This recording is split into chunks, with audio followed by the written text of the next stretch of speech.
Bonjour à tous et bonjour à toutes et bienvenue dans cette première vidéo sur la stratégie Pokémon. J'ai décidé de débuter ma chaîne avec des vidéos de matchs stratégiques Pokémon et j'avais envie de faire un petit guide pour les débutants en stratégie Pokémon. Donc cette vidéo a pour but de vous initier à la stratégie, on comprend les concepts, mécanismes pour pouvoir voir un de mes matchs stratégiques en comprenant ce qui s'y passe. Je vais pas aborder en une seule vidéo tous les points de la stratégie Pokémon, déjà parce qu'il y en a beaucoup, et en plus parce qu'une grande partie de ces points s'acquiert uniquement avec l'expérience, mais je vais commencer par la base, et peut-être dans les futures vidéos aborder des points plus précis. Cette vidéo va se dérouler en 5 parties, voici un petit plan, une sorte d'index de tous les sujets abordés dans ces vidéos. Dans cette première vidéo donc, nous verrons qu'est-ce qu'un Pokémon et qu'est-ce qu'un combat Pokémon, ainsi que les types de Pokémon, et donc la table des types, les résistances et faiblesses. Petit détail, n'hésitez pas à checker la description de la vidéo, il y a le plan et les liens pour accéder aux chapitres qui vous intéressent, si vous n'avez pas envie de tout voir ou si vous avez envie de revoir certains chapitres en particulier. Chapitre 0. Qu'est-ce qu'un Pokémon et un combat Pokémon? Commençons par la base des bases, sur laquelle je ne vais pas m'attarder. Qu'est-ce qu'un Pokémon et un combat Pokémon? Un Pokémon est une créature que l'on peut capturer et entraîner dans la série de jeux vidéo Pokémon, développée par Game Freak et édité par Nintendo depuis 1996. Le nom vient de Pocket Monster, monstre de poche en anglais. Le créateur du concept s'appelle Satoshi Tajiri et le principal designer des Pokémon s'appelle Ken Sugimori. Voilà pour la partie Wikipédia. Un combat Pokémon est un affrontement tour par tour entre deux dresseurs, chacun muni de 6 Pokémon choisis préalablement. Le but étant de mettre tous les Pokémon adverses au tapis, et ce grâce à des techniques et des anticipations. Après cette introduction, nous allons continuer sur des thèmes plus poussés, et cela à travers 2 fiches stratégiques, c'est-à-dire des fiches qui résument comment jouer un Pokémon de façon adaptée. Nous allons prendre celle de Macogneur et celle d'Ectoplasma, 2 Pokémon de la première génération.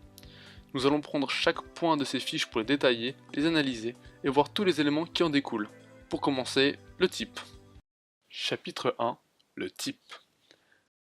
Un type est une des caractéristiques qui définissent chaque Pokémon.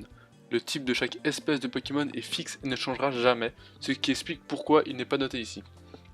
Par exemple, pour Macogneur, il est de type combat, et tous les Macogneurs, donc l'espèce de Macogneur, est de type combat. Il existe actuellement 18 types de Pokémon, avec l'ajout récent du type Fée de la 6ème génération, et chaque espèce de Pokémon en a un ou deux. Chaque type a des liens avec les autres types, des types auxquels il est résistant et auxquels il est faible, ce sont des résistances et des faiblesses. Elles sont prédéfinies par le jeu. Prenons par exemple Macogneur, Pokémon de type combat.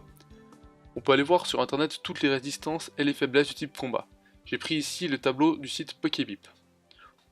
Ce tableau indique quel type d'attaque est efficace contre quel type de Pokémon. Par exemple, une attaque Psy est efficace contre un Pokémon de type poison. Une attaque Sol est efficace contre un Pokémon de type électrique. On voit alors que le type combat résiste au type insecte, roche et ténèbres, et qu'il est faible au type psy, vol et fée. Ça signifie que Macogneur prendra automatiquement 2 fois moins de dégâts sur les attaques de type insecte, roche et ténèbres, et qu'il prendra 2 fois plus de dégâts sur les attaques de type vol, psy et fée. Le cas d'Ectoplasma est un peu plus complexe, car Ectoplasma a un double type, le type spectre et le type poison. Il faut donc voir toutes les résistances du type spectre, insecte et poison, et ses faiblesses, spectre et ténèbres.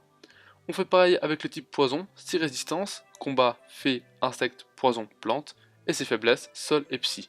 Et après, on mélange le tout, on le cumule. Ectoplasma a donc 5 résistances, insecte, poison, combat, fée, plante, et parmi celles-là, 2 doubles résistances, insecte et poison. Ectoplasma ne prendra qu'un quart de dégâts sur les attaques de type poison et les attaques de type insecte. Au niveau des faiblesses, il en cumule 4, spectre, ténèbres, psy et sol, et aucune double faiblesse, donc aucun type contre lequel il prendra 4 fois plus de dégâts. Comme vous l'avez peut-être remarqué, Ectoplasma a aussi des immunités. Ça signifie qu'il ne prend aucun dégât, ne se fait même pas toucher par les attaques du type dont il est immunisé. Le type spectre d'Ectoplasma a une immunité au type combat et une immunité au type normal. Donc sa résistance au type combat de la part de son type poison ne sert plus à rien, car son type spectre y est immunisé. Si on reprend nos fiches stratégiques, seulement avec le type, vous devriez pouvoir voir tout ça. Le type est un élément fixe, il n'est même pas obligatoire sur une fiche stratégique comme ici. Donc, d'un point de vue strictement théorique, avec seulement le nom du Pokémon, vous êtes en mesure de connaître son type, ses résistances et ses faiblesses. ce qui n'est pas le cas de l'élément que nous verrons dans l'épisode suivant, les attaques. J'espère que cette vidéo vous a plu, même si je n'ai expliqué que des éléments de base, et on se retrouve pour la prochaine vidéo j'espère. Bisous tout le monde!